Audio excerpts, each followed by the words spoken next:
Everyone doesn't always need to know your business as a believer. They don't need to know how you run your household, what you do with your children, what your children watch, how you do things, how you celebrate the holidays, if you do or you don't.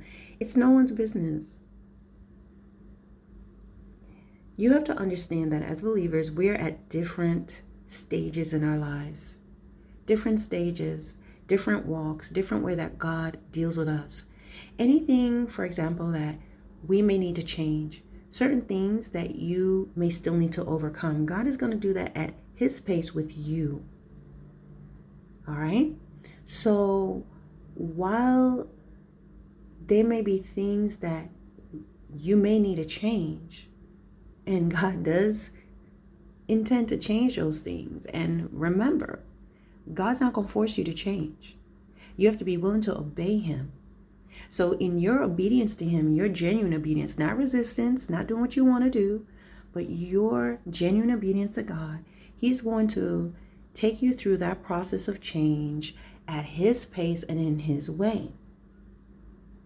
Because sometimes what happens with Christians and between believers is that you may share something with someone. Let's say, for example, there's still certain things that you may still have in your house. I don't know. I can't think. Just something. And somebody who may be delivered from that will say, oh, you still have that? You shouldn't have that. Oh, that's a sin. Let's say you still watch certain shows. Oh, you still watching that? Oh, oh, oh, oh. Now, what you may be looking at may be something you need to be delivered from, but you're in the process. But when you tell people your business and you tell them things like that, you tell the wrong person, they're going to tell you this is not what you're supposed to be looking at. You shouldn't be doing this. And now they want to take you on their regime and how they got delivered. But God is already delivering you and He's taking you on that path.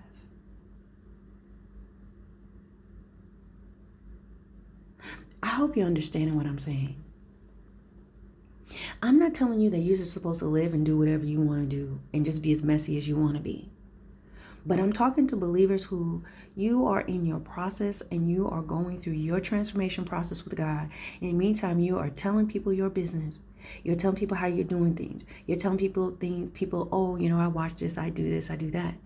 And then what happens is many Christians, some really with good intentions and others just ready to judge, are going to swoop in and tell you, oh, you need to change this, you need to do this, this is why you have so many Christians right now that God could be using someone to speak a word and He's utilizing them. But you know what? They're looking at them. They're looking at their face. They're looking at, oh, this person has on lipstick. This person has tattoos. This person has, oh, whatever they're looking at about them, right? They're looking at everything that's wrong with a person. And not knowing that God has called this person and God is using this person. The tattoos may never come off. It's very expensive to take off tattoos. It takes a long time, a lot of money. A lot of times God's going to leave those tattoos right on that person. Say that tattoos ain't got nothing to do with what I'm putting in you. There are lots of people who won't receive from someone. Oh, she's wearing pants. I can't receive from her. Why? What does the pants have to do with God? Now, with that being said, on this very channel, you will find content where the Lord has utilized me to speak to people, or speak this word to about certain individuals who are entering into the house of God with the intent to seduce, with the intention. Individuals who know and who have heard the voice of God about certain things that they're wearing and the office that they're in and why they should not wear those things. And they have the intentions of disobeying God and wearing what they want to wear with the intention to seduce. There are people who dress a certain way with someone in mind, with an intent in mind. They want to seduce. They were convicted by the Spirit of God when they put on that outfit. When they looked in the mirror, the Lord showed that man, those pants are too tight. You can see the outline of your sexual organ through these pants. Your shirt is too tight. You can see your six pack. This shirt is too tight. He spoke to them, but they wore it anyway. And I truly believe in my heart that whenever the Lord has me to speak these messages, it's not for those who are growing and are in the process where God is going to transform them, but to those who are deliberate, who are entering in using the spirit of seduction to enter into the house to be a stumbling block. And that's the difference. So what you have to do is you need to keep you need to keep your hand close to your chest. It's like you're playing cards. You don't just have it out so everybody can see. God knows where he's taking you. God knows the things that he's going to take from you that's going to transform, and he's going to make you lose interest. And there's certain things God's going to allow you to keep. There's certain things you may be doing things right now. People will tell you if you're a Christian, you can't play sports. Who said that? Now, to some people, God may really tell them that for whatever reason, and he will take them through that process and will explain everything. But to some people, no. He gave you that ability to play sports. You having that athletic ability is not a curse. Asahel was a fast runner. You'll find many people who, Samson was absolutely strong. That was a gift. So having a gift of physical strength and abilities, that's not a curse. But let's say someone has that thing and they've been using it to do wrong. Their physical ability and their might and whatever, they've been doing things that's wrong. They've been using it to get the girls or get the guys, or using the access they've been given through these gifts to do wrong. Maybe for a time period, the Lord would talk to them about that. But that's going to be between them and God. It's not you telling them what to do. And certain things, God would still have you, this is what you like to do. I'm not talking about sinful things. But you may have hobbies, you have things you enjoy. God will not necessarily take that from you, because it's not a sin. You see what I'm saying? What I'm trying to tell you guys in a nutshell is this. We are not all the same. We all have we are all the same as in the sense of we are children of God now, turning our life to him. But how he will utilize us is different. I have 3 children. I have 2 sons and a daughter. Each one of my children are unique. They have different needs. Now, there's certain things they need: food, shelter, clothing. One is an adult. He provides his own shelter, but he always has it at home with me should he ever return home. Okay? He's my son. His needs are different. And I understand that. The way he shows me love is different from the way my other son shows me love.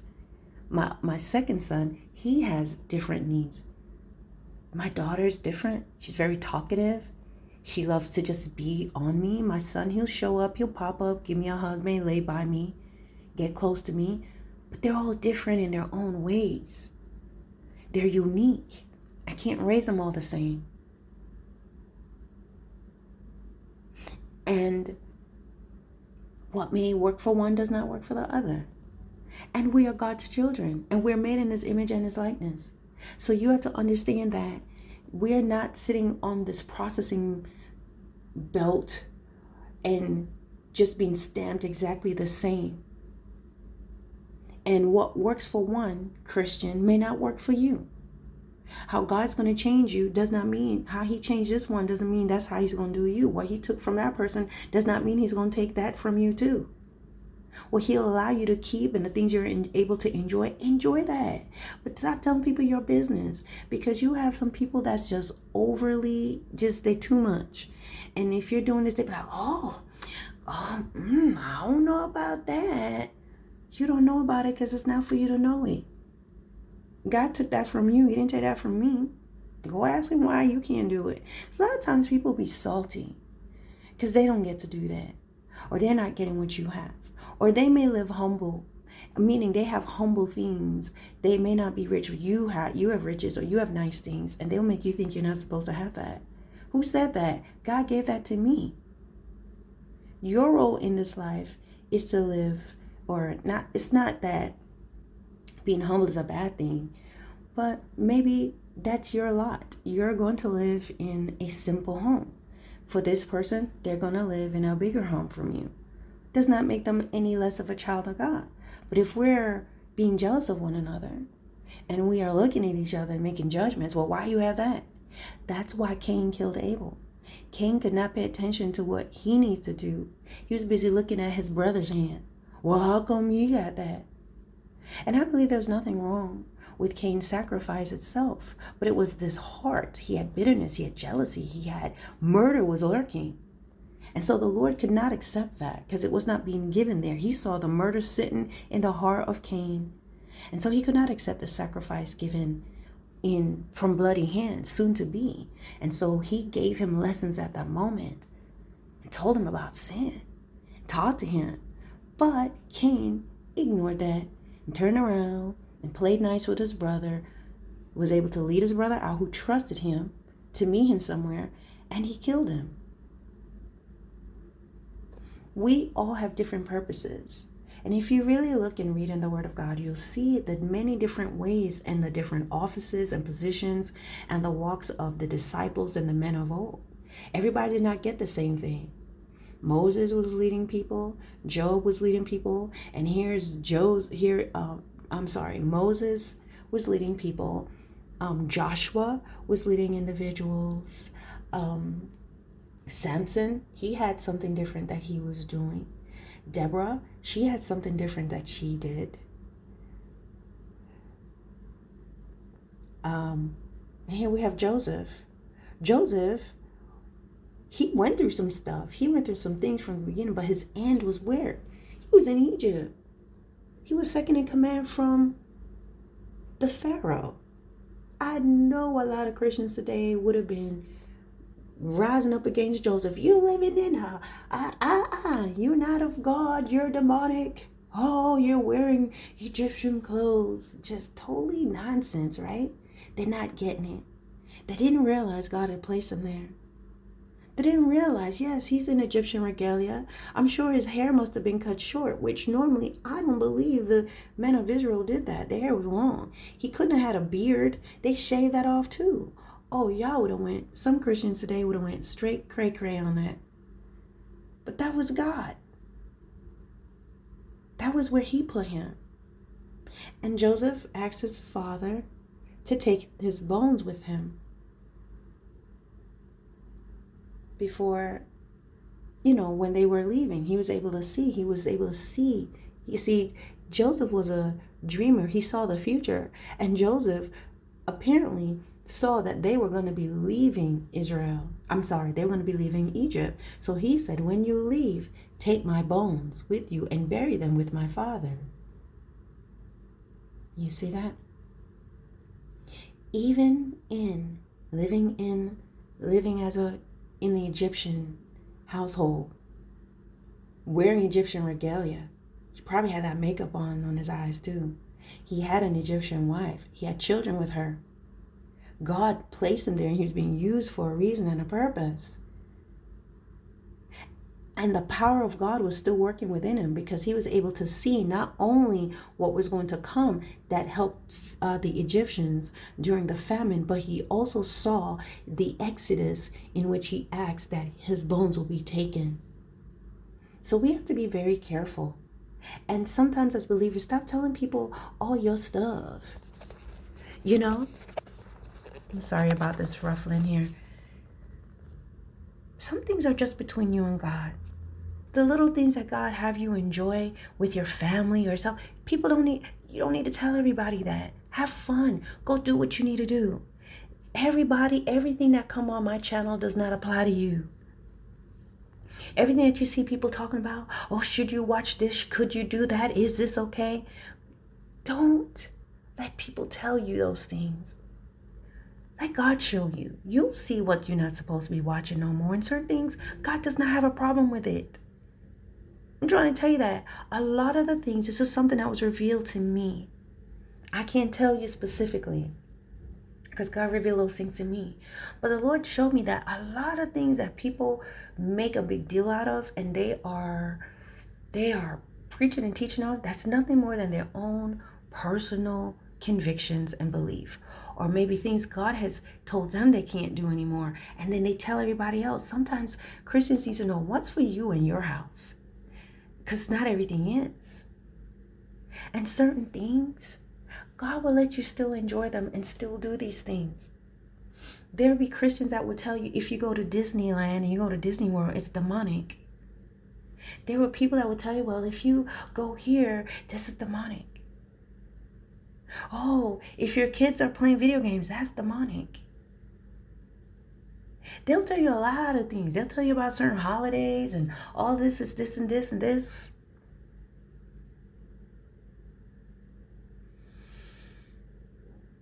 Guys, let the Lord change your heart. Don't follow the crowd and follow people. And I'll tell you, study the Word of God. Study it. Know God for yourself. And then when you know God for yourself, let God lead you in what you should do in your house. And what you do in your house, that's between you and your house.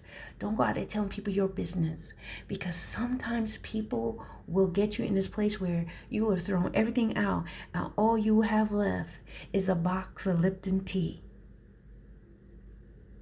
And then they'll be telling you why Lipton is demonic.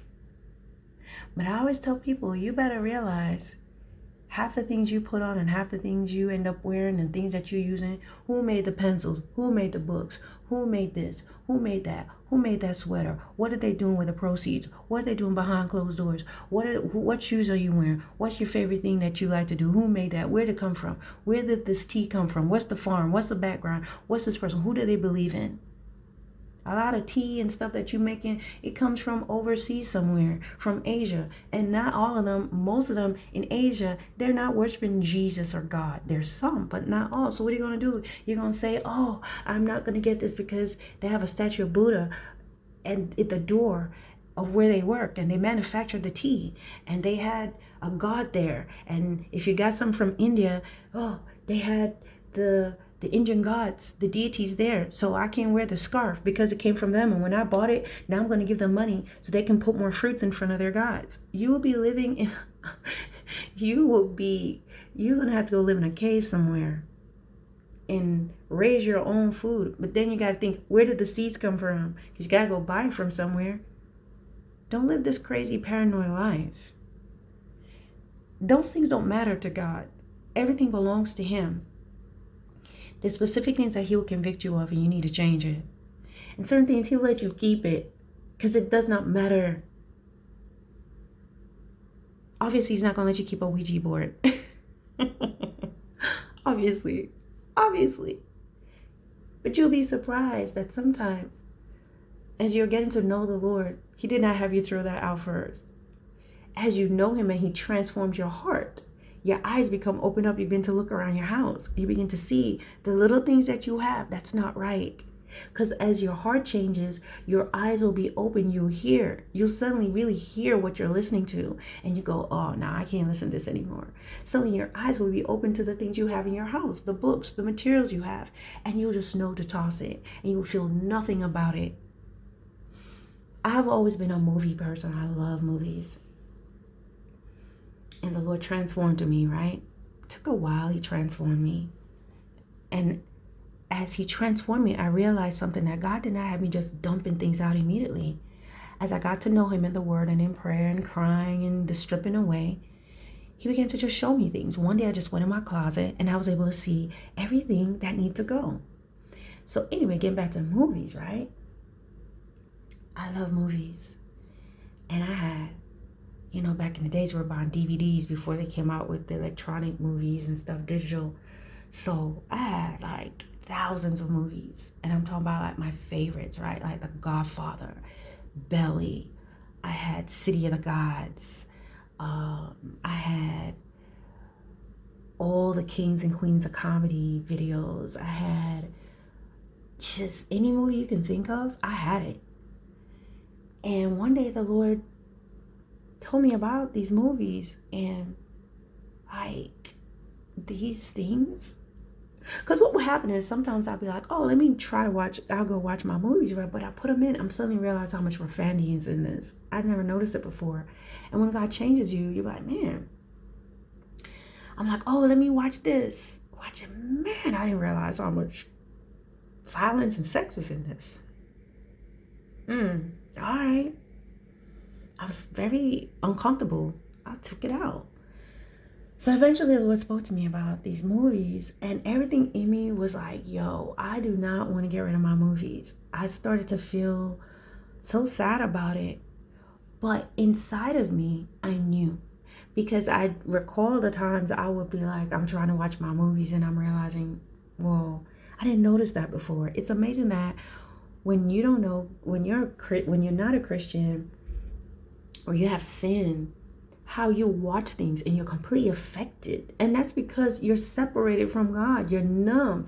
Sin numbs you. Sin numbs you. Sin darkens your mind. And in darkening your mind, your heart becomes hard. So things that are crass and inappropriate, it's not getting through. Because technically, like, we're dead. We're the walking dead. We're sleeping. When you're sleeping, you don't notice a lot of things. If you're dead, you don't notice a lot of things. So when you're hearing something that's really vulgar and crass, we can laugh at it because it's funny. There's no conviction. It's funny. That's why we laugh at stuff. Our heart is hard. We're the walking dead. So that when we watch something that's trashy, it's not coming through. But when you get into this word and when God begins to change you, transforming you, right? Just going through these layers of things will take you back to your childhood, things that you did when you were a teen. He'll show you some stuff about the people that hurt you. He begins to show you why that happened, blah, blah, blah. He's just stripping away. All of a sudden, he starts talking to you about that stuff. Or you try to watch and be like, oh, you get uncomfortable. You take it out. So then he gets to the shows and the movies. And I would say I was resisting that. Like, Lord, okay, I don't need to watch them, but would this not be wasting money? Don't you hate squandering and waste? Trying to be slick. The Lord's like, go ahead and get rid of it. And he just spoke to me about it, right? And in my time, I got rid of it. I wasn't watching it because I realized I was uncomfortable. But I got rid of a lot. And I was like, can I sell it and make a profit? Lord's like, so basically you're going to pass on the stuff to someone else? We're going to puff pass? Come on. So I'm talking about I had 3 or 4 big black trash bags filled with my movies. I'm talking about series, talking about all the stuff was in it. Somebody, if they found it, they was happy. Somebody found my trash bags and movies, they were happy if they were movie buffs. So I just dumped them, right? But there were some movies he had me to keep. He had me keep some movies, because I like to watch old movies. So I got to keep some of the old movies. I got to keep at least one series that wasn't bad from in the 80s. So, but when I look at what I have now, which is definitely a huge cut from what I had, there are things the Lord had me to keep that they're not bad. There are no profanities in it, nothing like that. Because we have to understand a lot of times it's about our obedience. So there are things that he'll have you to take away and things he'll have you to keep. But then if you talk to another Christian, they'll come to you based on their own convictions and what they believe, will come and tell you, oh, well, you shouldn't have that. And you shouldn't have this. And you let your kids do that. And you let your kids play sports. And you let your kids do this. And you let your kids do that. And you let your kids go where? And you what? Oh, and they went to a birthday party? Oh.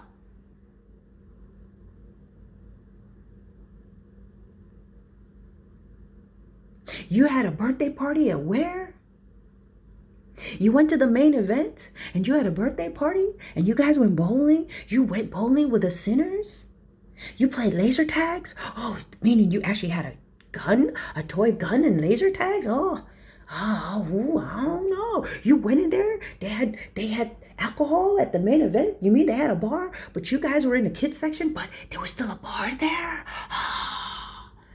Guys, let me tell you something. The word of God says we're in it, but we're not of it. That means you don't have to go some places.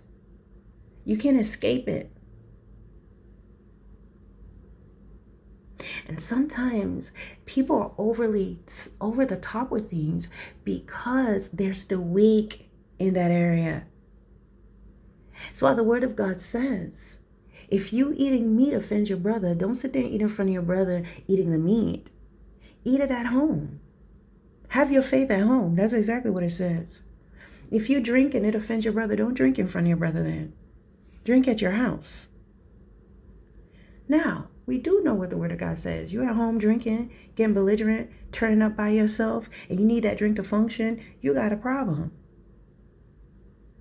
You know there's wine that does not have any alcohol in it, but is anybody buying that? A lot of people want that nice feeling. And that's what God would deal with you on. Why do you like it? I would tell you one more thing before I go.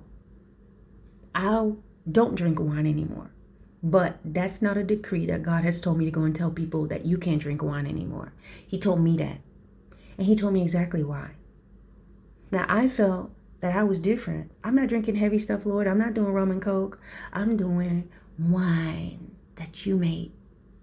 But God really dealt with me on that. Why do you drink wine? Oh, well, because I like the taste of it. It's nice. It's mellow. Yeah, but why else do you drink wine, Arlene?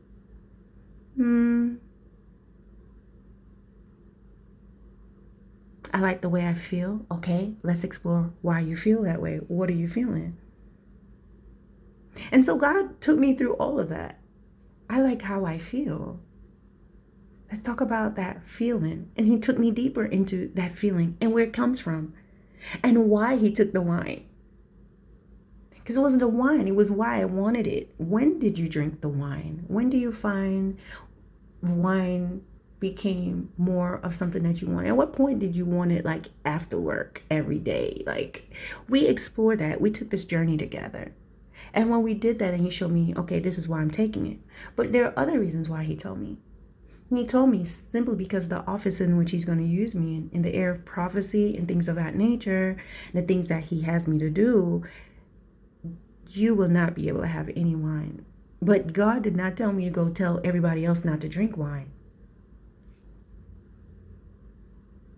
Now, those who are drinking wine, the Lord would deal with you specifically and talk to you about it.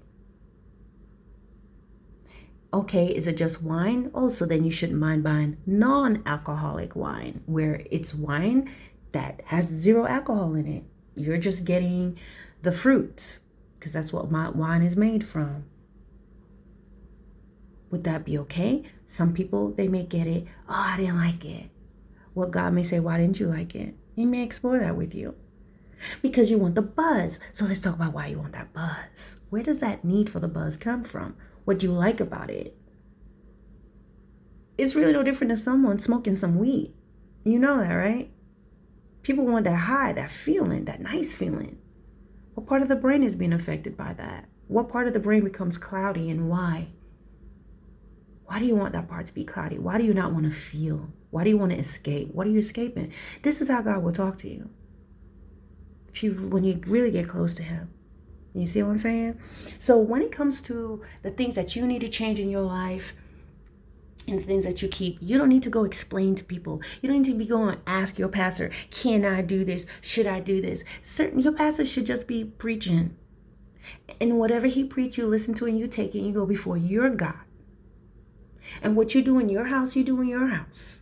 And you go to your God about that.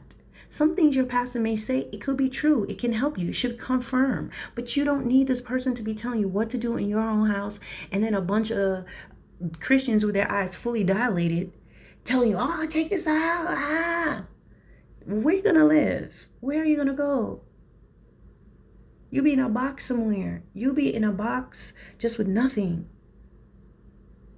And just a pair of suspenders. That's all you own. If you listen to people long enough. So let God change you in his perfect time. Be obedient to him when he's telling you to get rid of things, okay? Don't try to justify this. I'm not doing this video to tell anybody just live up and do what you want to do. I'm not here to promote sin or tell you to turn it up. That's not what I'm telling you to do. Obviously, God's not going to tell you to keep your porn collection. But who knows how the point that you'll be delivered. I don't know that. And that's for no one to tell you that. But understand that that's a nasty thing. It opens you up to so many things that's more sooner than later that you want to really overcome that. So know God.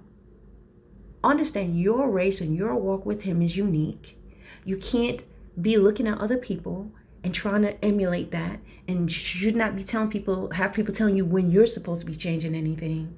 And understand that there's certain things God will have you to keep because it's not an issue, it's not a problem, and you should be okay with that. There's a certain things that he's going to allow you to have, you and your family be able to do, and it's nobody's business. Just, hey, we're about to take a vacation, we're going to do our thing, and you enjoy your time with your family. Everything don't always need to be recorded in Facebook Live. Oh, here we are, here we doing this, we eating pancakes today, we doing this. Look what we're making for breakfast.